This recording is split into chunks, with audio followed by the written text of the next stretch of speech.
O Senhor deu e o Senhor tirou, bendito seja o nome do Senhor. Jó 1, 21.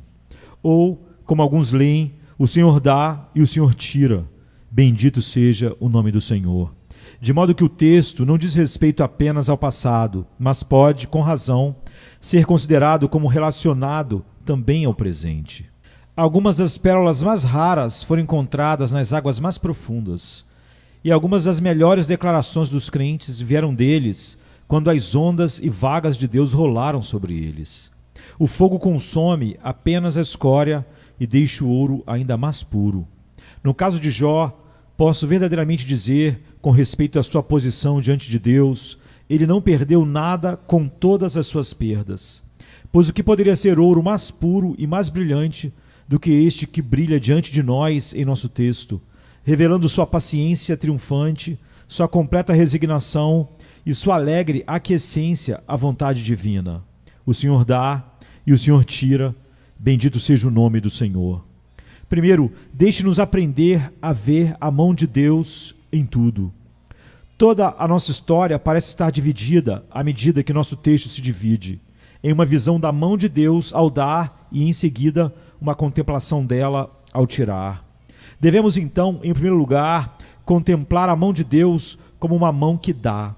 Se formos crentes, todos os confortos e misericórdias que temos devem ser vistos por nós como vindos das mãos do nosso gracioso Pai Celestial. Jó confessou que o Senhor lhe dera os camelos, as ovelhas e os bois, e que o Senhor lhe dera seus 7 filhos e 3 filhas. Tudo o que ele possui, ele considerou como um dom de Deus. Jó não disse, trabalhei muito para obter todas as coisas que perdi agora. Ele não reclamou, passei muitos dias cansativos e muitas noites de ansiedade acumulando todos aqueles rebanhos e manadas que foram roubados de mim. Ele não atribuiu nada da sua riqueza a seu próprio engenho ou à sua própria indústria, mas disse de tudo, o Senhor me deu isso.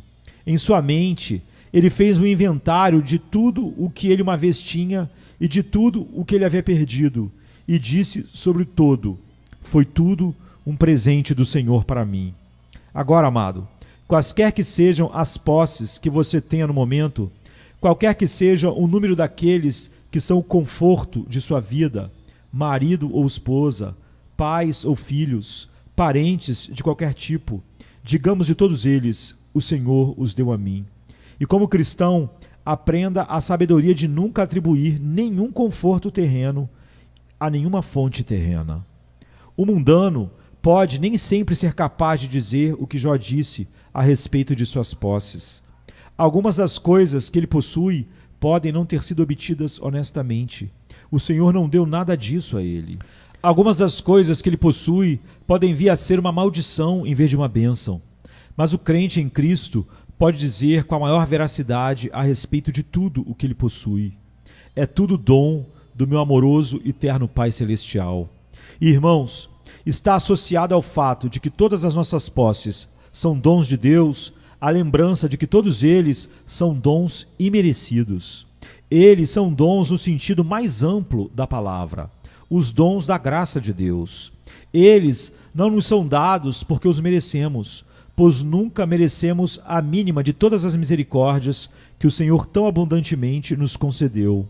Podemos dizer de todo o rio do seu favor, que flui continuamente lado a lado conosco enquanto caminhamos ao longo do caminho da nossa peregrinação, que não há uma gota dele que chega até nós por dívida ou por lei, mas tudo vem através do dom gratuito da graça de Deus.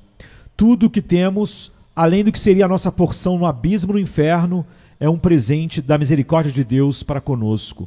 É da misericórdia do Senhor, e porque sua compaixão não falha, que não somos consumidos. Todo crente pode verdadeiramente dizer com Jó, o Senhor deu. Sim, o Senhor deu até a mim, um indigno que se sentou como mendigo em sua porta e recebeu de suas próprias mãos inúmeros sinais da sua infinita benignidade. E devo acrescentar, com relação a esses presentes, que eles foram dados a nós com maravilhosa bondade e consideração da parte de Deus. Alguns aqui, eu acho, terão que dizer que eles foram providos por Deus antecipando seus desejos. Ele os precedeu no caminho da sua providência e misteriosamente abriu um caminho para eles. Antes que eles sentissem o aperto da pobreza, o aperto foi evitado. Há outros servos de Deus aqui que às vezes ficam muito abatidos, mas podem testemunhar que, até agora, seu pão sempre foi dado a eles e suas águas foram seguras. E enquanto a misericórdia de Deus vem a nós muito docemente ao prevenir nossa necessidade, haverá doçura igual se vier quando a necessidade for sentida. Nenhum alimento é tão saboroso quanto aquele que tem fome como seu molho. Saber o que é ser pobre nos tornará mais gratos se Deus nos der abundância. Mas me faltaria o tempo para lhe dizer o amor e o cuidado de Deus para com cada um de nós que estamos em Cristo, para com cada um de nós todos os dias de nossas vidas, e para contar como Ele não só continua, mas até multiplica seus favores. É-nos impossível contá-los, pois são mais numerosos do que os cabelos da nossa cabeça, ou a areia da praia, ou as estrelas no céu da meia-noite. Agora, como tudo que temos nos é dado de forma gratuita e graciosa por Deus, isso deve nos fazer sentir, em primeiro lugar, que esta verdade adoça tudo o que temos. Atrevo-me a dizer que há muitas coisinhas na sua casa que não têm grande valor em si, mas foram dadas a você por alguém que era muito querido e especial para você. Quanto uma criança valoriza aquela Bíblia que foi dada a ela por sua mãe, que escreveu o seu nome nela. Muitos homens têm em sua casa coisas que um leiloeiro avaliaria por um valor muito pequeno, mas que o proprietário preza muito, porque foram dadas a ele por alguém a quem ele muito estima e que deu a ele como um símbolo do seu amor. Da mesma maneira, olhe para o pão na mesa de um crente como um símbolo do amor de Deus. O Senhor deu a ele. E se não houvesse nada sobre sua mesa além daquele pão, seria um sinal da condescendência graciosa de Deus em prover suas necessidades. Aprendamos a olhar assim para tudo o que recebemos nesta vida, pois tal visão adoçará tudo. Não devemos, então, começar a calcular se temos tanto quanto os outros têm, ou tanto quanto nossos próprios caprichos ou desejos podem desejar, mas devemos reconhecer que tudo o que temos vem das mãos e do coração do nosso Pai Celestial, e que isso tudo vem a nós como um símbolo do amor de nosso Pai e com a bênção do nosso Pai repousando sobre ele. Este fato também deve impedir qualquer crente de agir desonestamente em suas ocupações diárias, em seu trabalho, ou mesmo de desejar obter algo que não seja seu por direito. Todos vocês que pertencem a Deus têm o que Deus lhe deu. Portanto, lembre-se de não misturar com isso nada que o diabo tenha dado a você. Não entre em qualquer empreendimento mundano e busque ganhar algo a respeito do qual você não poderia dizer: o Senhor meu Deus me deu isso. Os homens do mundo se envolverão em tais transações e dirão que você não é tão astuto quanto poderia ser, porque não fará o mesmo que eles. Mas você tem um bom motivo para se recusar a ganhar até mesmo um shilling, um centavo, sobre o qual não pode pedir a bênção de Deus e declarar que Deus é que te deu. 1 milhão adquirido desonestamente, embora possa alegrar seus olhos por um tempo e ajudar a encher sua bolsa, certamente traria uma maldição com ele. E você não quer isso. Você não gostaria de ter que confessar a si mesmo a respeito de qualquer coisa que possuísse. Não me atrevo a dizer a meu Pai Celestial como consegui isso, embora ele saiba. E não ouso pedir sua bênção sobre ele, nem acho que ele jamais me daria. Ele provavelmente o transformará em uma vara e me açoitará fortemente por ter ousado usar tais meios profanos para conseguir o que eu nem deveria ter desejado. Algumas pessoas do povo de Deus poderiam ter ficado muito felizes se não fossem gananciosas e com o coração cheio de desejos que só o coração do homem caído pode ter, cobiça.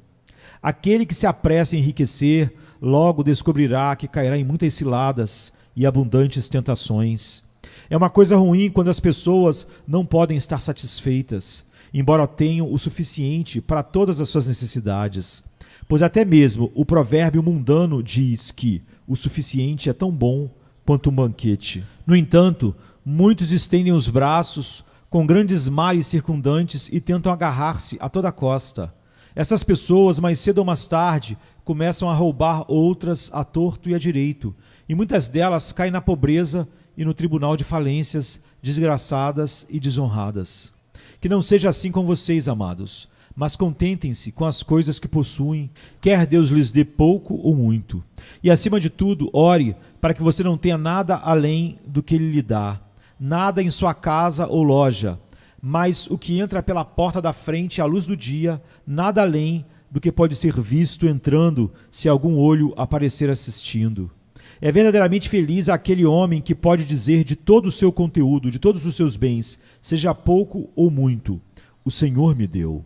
Além disso, como é o Senhor quem nos dá toda a riqueza que possuímos, quão tolas são aquelas pessoas que se orgulham de possuir um pouco mais de riqueza deste mundo do que outros. Existem alguns que parecem estar completamente intoxicados por possuir uma renda, um salário maior do que o de seus vizinhos. Eles até parecem imaginar que foram feitos de material melhor do que o usado na criação dos mortais comuns. Não apareceu um largo sorriso no rosto de muitos aristocratas quando alguém disse no parlamento que todos nós éramos feitos da mesma carne e sangue? Claro, todos aqueles que estavam em seus devidos sentidos sabiam que isso era verdade, mas a insanidade em lugares altos parecia ser movida ao desprezo absoluto pela simples menção de tal coisa. Quando um homem é pobre, a menos que tenha trazido sobre si sua pobreza por extravagância ou ociosidade, ou por sua própria transgressão, o homem é um homem por tudo isso, e nada pior por ser pobre. Na verdade, alguns dos melhores homens foram tão pobres quanto o seu Senhor.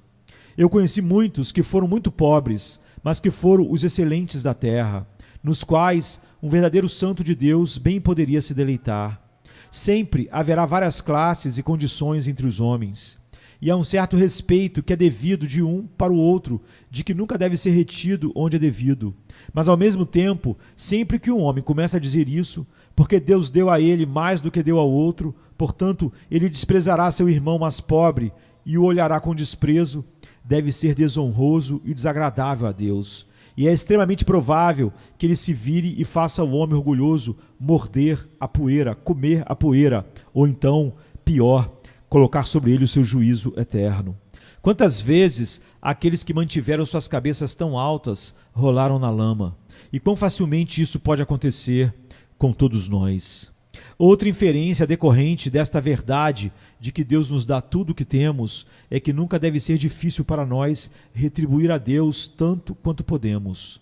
Como Ele nos deu tudo o que temos, é apenas certo que devemos usá-lo para a sua glória e se, sob o governo da sua graça e sob o Evangelho, Ele não reivindica tanto em retorno de nós como uma questão de lei e direito, mas deixa que nossa liberdade seja despertada pelo amor que nos constrange e não pela lei que nos obriga, devia fazer com que nós dessemos muito mais do que as pessoas deram sob a lei. Nunca use como desculpa alguma coisa que esconda, na verdade, a mesquinhez do teu coração para não usar o teu dinheiro para a propagação do Evangelho de Cristo e abençoar a Igreja de Cristo que está proclamando a verdade no mundo. No entanto, não vamos dar menos a Deus porque Ele nos dá mais. Sob a dispensação mosaica, o judeu deu seu 10º por compulsão, mas vamos de boa vontade dar a Deus mais do que isso, e não precisamos ser forçados a fazê-lo, exceto pela doce restrição de amor. Devo cada centavo que tenho neste mundo à generosidade de Deus. Devo cada centavo que eu tenho à generosidade das mãos de Deus? Então, quanto à causa de Deus, que ninguém tenha que implorar de mim para dar a eles. Sempre me sinto envergonhado quando ouço as pessoas dizerem que estamos implorando pela causa de Deus. A causa de Deus não precisa ser um mendigo daqueles que seriam mendigos se não fosse pela graça de Deus. Oh, não. Nunca deve ser assim. Devemos ser como os filhos de Israel no deserto, que deram tão generosamente para a construção e mobília do tabernáculo que Moisés teve que restringir sua liberdade, pois eles já haviam dado muito mais do que o suficiente para o serviço da obra que o Senhor mandou fazer, é o que a Bíblia diz. Procuremos imitar a liberalidade que Deus manifestou para conosco no dom do seu Filho bem-amado e em todas as bênçãos da aliança que recebemos por meio dele.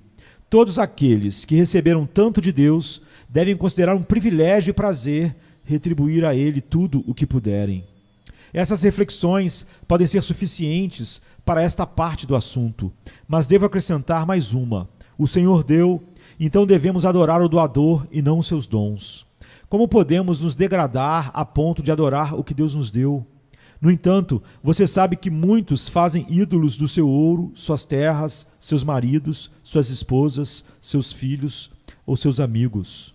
Não é incomum que uma criança seja o Deus da família, e onde quer que seja, há uma vara guardada naquela casa. Você não pode fazer ídolos de seu filho sem descobrir, mais cedo ou mais tarde, que Deus os transforma em varas com as quais ele irá puni-lo por sua idolatria. Filhinhos, diz João, guardai-vos dos ídolos. Foi a injunção desse amoroso apóstolo, do apóstolo João. E ele escreveu assim com amor, porque sabia que, se Deus nos vir fazendo ídolos de alguma coisa, ele quebrará nosso ídolo, ou nos quebrantará. Se realmente formos povo de Deus, se realmente formos seu povo, ele irá, de uma forma ou de outra, nos desmamar de nossos ídolos, pois ele deseja que o nosso amor seja totalmente dado a ele. Portanto, é melhor para nós manter a criatura em seu lugar certo e nunca permitir que as alegrias ou os confortos desta vida usurpem a posição de direito de Deus em nossos corações. Deus gostou de moldar o mundo para que ele sempre estivesse sob nossos pés e, como cristãos, devemos sempre mantê-lo lá. A coisa mais querida que temos na terra deve sempre ser avaliada por nós em seu valor adequado como um presente de Deus, mas como nada mais do que isso, e nunca ter permissão para ocupar o trono do nosso coração, que sempre deve ser reservado apenas para o Senhor. Mas agora devemos pensar por um momento na mão do Senhor tirando de nós, bem como dando a nós. Jó disse, o Senhor deu e o Senhor tirou. Alguns de vocês vieram para este culto muito tristes e com o coração pesado, porque aquele seu querido filho está morto. Bem, eu não o culpo por estar triste por sua perda, mas eu oro que você também se lembre de que foi o Senhor quem tirou o seu filho de você. Você disse que foi a febre que tirou o seu ente querido, e talvez essa tenha sido a causa imediata da morte do seu filho. Mas se você puder perceber que a febre foi apenas um instrumento nas mãos de Deus para tirar o querido filho dos seus braços, com certeza você vai ter suas lágrimas enxugadas mais facilmente por ele. E quanto àquela sua substância, aquele seu bem que quase se derreteu sob a prova de fogo a que foi submetida, de forma que a pobreza parece agora te encarar de frente, você será capaz de suportar até mesmo algo pior quando você se lembrar que é a mão do Senhor que tirou o que sua mão havia dado primeiro. Enquanto examinamos as causas secundárias de nossos problemas, vemos motivos para a tristeza. Mas quando nossa fé pode romper o véu e ver a grande causa primeira, então nosso conforto começa. Se você bater em um cachorro com uma vara, ele tentará morder a vara porque é um cachorro. Mas se ele soubesse melhor, ele tentaria morder você e não o pedaço de pau. No entanto, é assim que geralmente agimos com os problemas que nos vêm. Fugimos da segunda causa e, portanto, ficamos com raiva e petulância com eles. Mas se sempre nos lembrássemos de que é Deus quem tira, assim como Deus quem dá, que Ele está por trás de todas as nossas provações e dificuldades, que sua mão pesa nossa vergonha e tristeza e mede nossa porção de dor, então não ousaríamos nos rebelar e lamentar, mas com Davi diríamos, fico mudo, não abri a boca, porque tu o fizeste. Mesmo que não pudéssemos nos elevar ainda mais e dizer com Jó, o Senhor deu e o Senhor tirou. Bendito seja o nome do Senhor. Além disso, uma vez que sabemos que Deus fez qualquer coisa, esse fato proíbe qualquer pergunta a respeito de maneira inadequada. Deve estar certo, porque Ele o fez. Posso não ser capaz de dizer porquê, mas Deus sabe por que Ele fez isso. Ele pode não me dizer o motivo, mas tem um motivo, pois o Senhor nunca age de maneira irracional. Nunca houve qualquer ação dele, por mais soberana ou autocrática que possa parecer, que não foi feita segundo o conselho da sua própria vontade. A sabedoria infinita dita o que decreta a soberania absoluta. Deus nunca é arbitrário ou tirânico. Ele faz o que deseja, mas sempre deseja fazer o que não é apenas para a sua própria glória, mas também para nosso verdadeiro bem, porque as duas coisas estão ligadas. como ousamos questionar qualquer coisa então que Deus faz? Minha querida irmã, tenho certeza de que é melhor que você fique viúva e busque glorificar a Deus em sua viuvez. Meu querido jovem amigo, acredite que é melhor que você seja um órfão. Caso contrário, Deus não teria tirado seus pais. É melhor que vocês, queridos amigos, percam a visão. É melhor que você seja pobre ou doente. Do contrário, o Senhor não o deixaria, pois nada de bom negará aos que andam retamente. Se saúde e riqueza fossem coisas boas para você, Deus permitiria que você as tivesse. Se fosse bom que os santos nunca morressem, eles nunca morreriam. Se fosse bom para eles irem para o céu imediatamente, iriam para lá imediatamente. Se você está caminhando ereto, pode saber que tem todas as coisas que, considerando todas as coisas, seriam boas para você. Algumas coisas que podem ser boas em si mesmas ou para outros podem não ser boas para você e, portanto, o Senhor, em amor, as afasta de você. Mas tudo o que Ele dá, tira ou retém, não levante questões a respeito, mas deixe ser suficiente para você que o Senhor o fez. Além disso, quando sabemos que o Senhor tira nossos bens, o conhecimento de que eles são seus, efetivamente, nos impede de reclamar. Suponha que você seja o mordomo de um certo nobre e que seu senhorio tenha o prazer de confiar a você 10.000 libras do seu dinheiro. Aos poucos, ele o retira da sua responsabilidade e o investe em outro lugar. Bem, nunca foi seu dinheiro. Você poderia ter reclamado se fosse, mas você é apenas um mordomo e se seu senhor quiser sacar seu próprio dinheiro, você vai ficar irritado com seu senhor porque ele faz o que quer com o que é seu? Suponha que você tenha um banqueiro, e nós somos, por assim dizer, os banqueiros do Senhor. E suponha que, 1 ou 2 semanas atrás, você pagou ao banco 1.000 libras ou mais, depositou no banco, e os escriturários ou autoridades ficaram satisfeitos em assumir o controle e o cuidado do seu dinheiro. Mas suponha que você fosse ao banco hoje e sacasse tudo.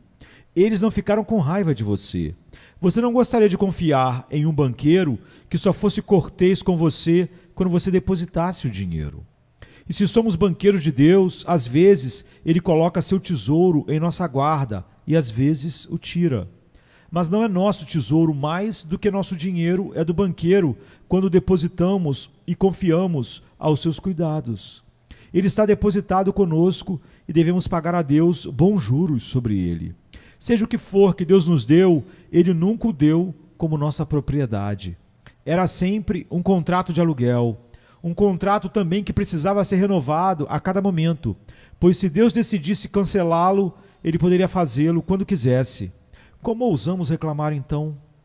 Para usar outra figura, nossa posição é como a de uma babá aos cuidados de quem uma mãe colocou seu bebê. E a babá embalou e cuidou da criança e ficou feliz por cuidar dela. Mas quando ela teve que devolvê-lo para sua mãe, ela chorou pela perda da queridinha, como se tivesse sendo roubada. No entanto, não era o filho da babá, dado a ela para ficar, era apenas para ela cuidar. Assim foi com seus filhos que Deus levou para casa para si. Eles não eram seus para mantê-los, nem os meus filhos. O Senhor colocou cada um deles por um tempo, sob sua e minha responsabilidade, e disse a você, mãe cristã, pega esta criança e cuide dela para mim, e eu pagarei o seu salário, entre aspas. Então, quando ele chamou a criança de volta para si, por que você deveria reclamar como se ele tivesse feito uma injustiça com você? Nós ficamos tristes, mas não há nenhuma injustiça sendo feita.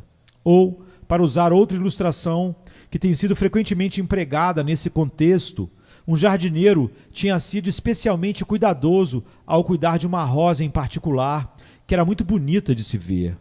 Mas quando ele foi uma manhã para a sua roseira favorita, ele descobriu que a flor da qual ele havia tomado tanto cuidado tinha sumido. Ele ficou muito irritado, pois pensou que algum menino mau havia entrado no jardim e roubado sua melhor flor.